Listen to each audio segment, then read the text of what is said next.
Hello everyone, myself Mrs. Vinda. Welcome to online class. Students, आज मैं आप लोगों को वर्ण पढ़ाने जा रही हूँ। वर्ण का इंग्लिश मीनिंग होता है अल्फ़ाबेट। बच्चों, उच्चारण ध्वनि की सबसे छोटी इकाई को वर्ण कहते हैं, जिसके और खंड नहीं हो सकते। हम सभी को अपने आसपास कई प्रकार की आवाज़ें सुनाई देती हैं, जैसे बिल्ली के म्याऊं म्याऊं करने की आवाज़, तोते की टर टर करने की आवाज़ और गाड़ियों के चलने की आवाज़ आदि। इन आवाज़ों को ध्वनियाँ कहते हैं। ध्वनियों को तोड़ा जा सकता है, जैसे ई म प्लस ली, इमली। इन्हें आगे फिर टुकड़ों में तोड़ा जा सकता है, जैसे ई धन म धन ली। इन ध्वनियों को हम लिखते हैं तो ये वर्ण कहलाती हैं, जैसे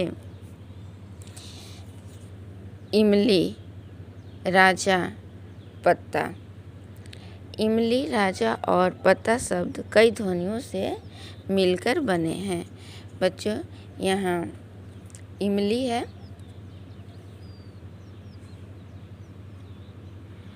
और इमली को इस तरह से हम तोड़कर लिख सकते हैं। ऊपर भी हम लोगों ने देखा है, ई धन म धन अ धन ल धन ई। फिर राजा, र धन आ धन ज धन आ। फिर पत्ता, प धन अ धन त धन त धन आ। ये ध्वनियाँ वर्ण कहलाती हैं। वर्ण के प्रकार या भेद। वर्ण दो प्रकार के होते हैं, स्वर और व्यंजन। जिन वर्णों के उच्चारण में किसी अन्य वर्ण की सहायता नहीं लेनी पड़ती, उन्हें स्वर कहते हैं। हिंदी भाषा में स्वरों की संख्या 11 है। अ, आ, ई, उ, री, ए, ओ। व्यंजन, जिन वर्णों का उच्चारण करते समय स्वरों की सहायता ली जाती है, उन्हें व्यंजन कहते हैं।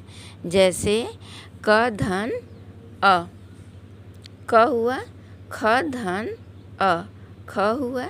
हिंदी भाषा में व्यंजनों की संख्या 33 है। ये आपके सामने दिए हुए हैं, आप सभी पढ़ना जानते हो। क ख ग घ ङ, च छ ज छ ञ, ट ठ ड ढ, अ त थ द ध न, प फ ब भ म, य र ल व, श श ह। आगे है संयुक्त व्यंजन।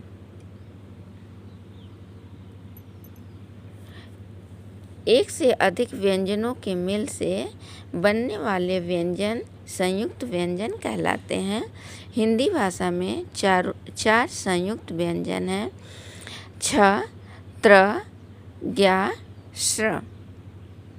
छ से क्षत्रिय, छ जो है क धन स से बना है, त्र त धन र से बना है। त्रिशूल का होता है, यहाँ दिखाया गया है, जो आप पहले पढ़ चुके हो। ज्ञा ज्ञानी, ज्ञा जो है ज धन यहाँ से बना है। श्र धन र से बना है, श्रमिक का।